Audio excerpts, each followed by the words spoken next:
Nobody deceives like an addict. Hello and welcome to True Crime Rocket Science, the most authentic voice in true crime.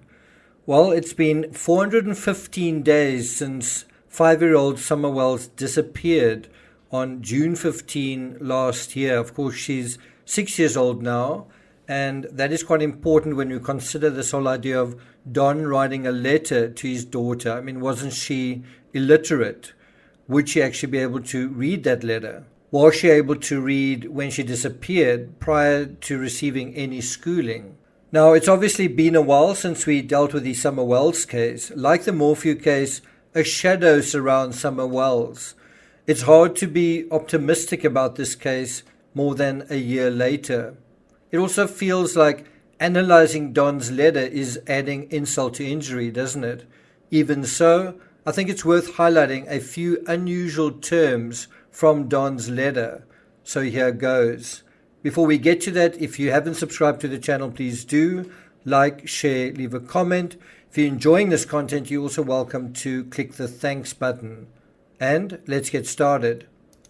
So this is Don's letter recently written, basically addressed to Summer. He writes, "Dear Summer, I don't know if there's even the remotest chance of you ever seeing this letter, but I'm going to write it hoping you will. First of all, I want you to know that I love you with all my heart. I've never missed someone as much as I miss you. My heart aches constantly, and then the thought of someone mistreating you puts so much anguish and fear for you that I can barely breathe at times. I beg God for your life and break out in tears constantly. I'm very glad I got to spend 5 years with you, but now my life always feels like snow, rain and drizzle, never ending.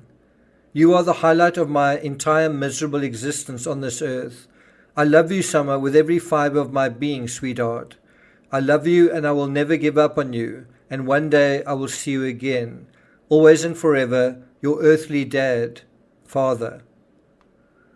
Now, admittedly, this is very little to work with, but the word remote stands out as a manufactured word for Don, who isn't the sharpest tool in the shed. Don could simply have written, "I don't know if there's even a chance," but he qualifies that with remotest. I also don't know, I'm not sure if I accept that Don doesn't know if there's this remote chance of seeing his daughter. I mean, the question is, does he know, and what does he know? So I think he seems to be overthinking the first line. Now, I suspect Don may know just how remote the chances of finding Summer. It's also possible where she is somewhere remote. The references to heartaches and mistreating are also interesting. I intuit essay with this idea of an aching heart. It may be an oblique reference to aching somewhere else. Mistreating is another word Don volunteers and blames on some unnamed third party. But the standout word in this letter for my money is barely breathe, which Don misspells. Despite Don's insistence that he's a grieving, heartbroken father breaking out in tears at a moment's notice, crying constantly, we saw him give countless interviews where neither he nor Candace shed a single tear. I do think barely breathe is interesting. Barely breathing is a symptom of dry drowning.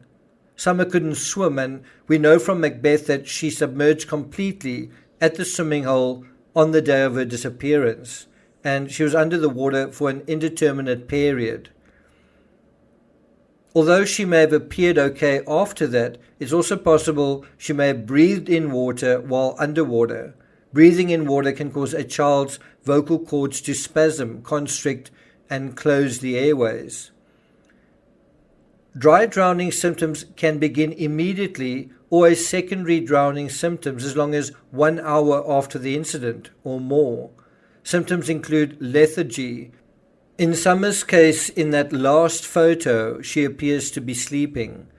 Was she just drowsy or was it something worse? Other symptoms from dry drowning include chest pain and difficulty breathing. This is why barely breathing stands out. The final reference that I find interesting is fiber, as in fiber of my being. It could be a throwaway word, of course, but it could also be an indirect reference to the context for human remains. Are those root fibers or the fibers of some construction setup or wood fiber? The odd references to snow, rain and drizzle also suggest an outdoor context. Don makes no reference anywhere to any specific place besides Earth and the passage of weather over it. But that's how he thinks and remembers his little girl. It's also interesting that Don's letter doesn't acknowledge anyone else. He's the only one in his story missing Summer and anguished. Neither Candace nor the boys nor Grandma are acknowledged. So in terms of the patrons and their contributions, their thoughts, one interesting thought was, what is the motive for this letter? And I think the motive is sympathy. Don wants to be seen as the central, most important person in terms of looking after Summer and also the person who perhaps should be the recipient of that reward money, which his other letters have really touched on. So I think Don is trying to remain relevant to the Summerwell story. He's also been trying to remain relevant while in jail. And I don't know if you guys know, he's due to be released from jail on the day before Halloween. So the reward money is also sort of being decided to some extent while he's been in jail as well. Now, what one's also got to acknowledge is Don knows that everyone has been paying attention to his semantics already. I'm sure he's watched a lot of the videos that are about him. So is he going to write these letters in a way that's not contrived? Is he not going to overthink a lot of these letters? Is he not going to think about ways to misdirect? Now, a really good analogy once again for a note like this is the Ramsey ransom note, where you could say the idea in that note was to use movie quotes, for example, to sort of pretend to be someone else. And I think if you imagine that a particular person wrote that ransom note and they were trying to mislead someone and they were quite clever, even university educated, they nevertheless seemed to give away the fact that they watched a lot of movies. Also potentially gave away the fact that they were quite good at spelling and may have studied journalism, words like attaché, right? So even the most sophisticated writer, even a smart person, can often give away who they really are by the kinds of words they use, by the kinds of statements they make. So I'm not going to take it further than that. For those interested in the coverage on Elvis, the next episode will be on Saturday, dealing with the men in Elvis's life, and in particular one man, but we're going to look at that from a fresh angle. This man as a father figure. Why did Elvis need a father figure?